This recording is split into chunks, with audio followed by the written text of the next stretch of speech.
from all indications, from all opinion polls, from the words on the street, from every indication, it is very clear that P2B appears to be the most popular aspirant on the platform of the PDP. P2B appears to be the most widely acceptable aspirant. And this is not so far-fetched. The reason for P2B's acceptance today is because he is seen by many to possess the qualities needed to actually manage and pilot the affairs of a cash-strapped, debt-riddled, and poor-performing country such as Nigeria. Now, P2B has a reputation for frugal management of public resources and impressive performance as governor of 8 years in Anambra State. And his antecedent speaks clearly for him. P2B may not have been as popular as this a few years ago, but the politics of patronage was the norm and was one that was widely acceptable to all Nigerians.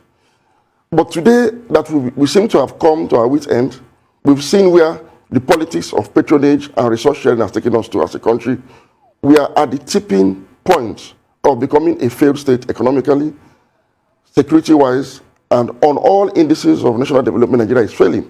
And so Nigerians, in their quest for good governance, appear at this point to be galvanizing support for that candidate whom they see as possessing the most important qualities that are required now to salvage whatever is left of Nigeria.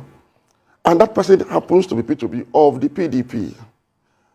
And there's something the PDP may not have considered in its permutation so far. It is the fact that P2B comes from the Southeast.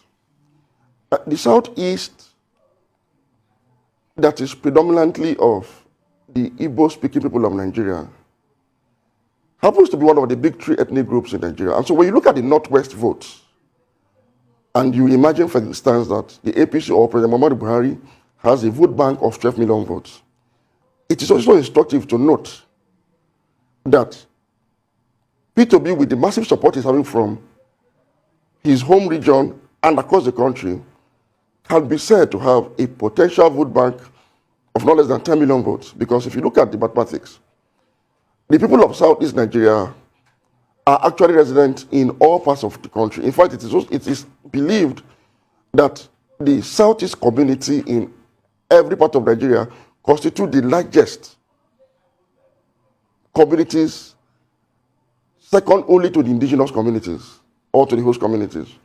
And so we've seen how this particular ethnic group has supported the PDP since 2015.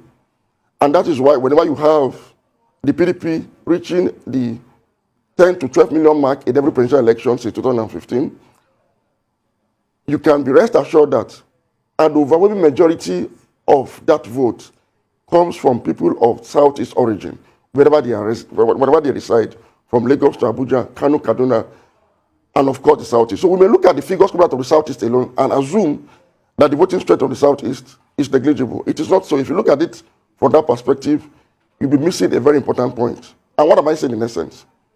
Why would the PDP want to risk a sure 10 million vote draft of the Southeast in search of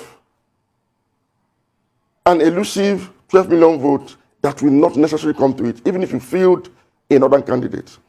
Atiku Abubakar or Tambuwal or any of the other northern aspirants on the platform of the PDP do not have what it takes to pull the right numbers from the northern part of this country. So at best, what the PDP should do is to leverage on the 10 million vote bank that comes with the PDP candidacy and simply draw from the moderate and liberal votes in the north to make it up and win the presidency. So if there's any aspirant within the PDP fold today that actually has what it takes to win the presidency for the PDP, it's actually P2B because of his antecedents, because of his wide acceptability as we speak across the country, from the north to the south, from the east to the west. And so it will simply resolve all of the problems. It will zone to the south, It also gives the Southeast that has been clamoring for this presidency for as long as we remember now, and also present a good candidate in the person of Mr. Peter Obi. Let me say this: zoning is not an anathema. Is not an anathema to competence.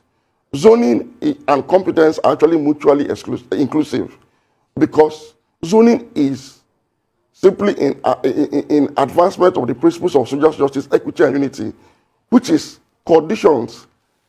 Which is a condition that is preceding national development. Without unity, you can't have national development. And in zoning, you have to zone competently. And I'm saying, when you pick a P2B, for example, on the platform of the PDP, you have zoned competently. You have presented somebody from the right part of the country that has the competence and the capabilities to deliver.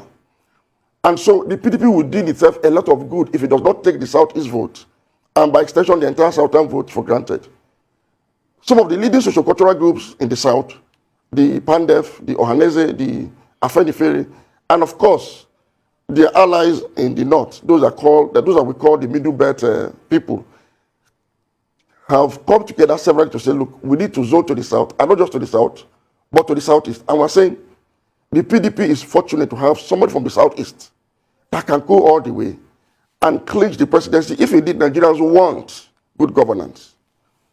And so it will be doing itself a lot of good if it does the right thing, because it will yield the right fruit. I listened to Chief Olisametu earlier when he said there are weak aspirants but strong candidates, and that there are strong aspirants but weak candidates. Primary elections of a political party are not in themselves an end. It is simply a means to an end. And the end ultimately is to get a good candidate that can win you the general election.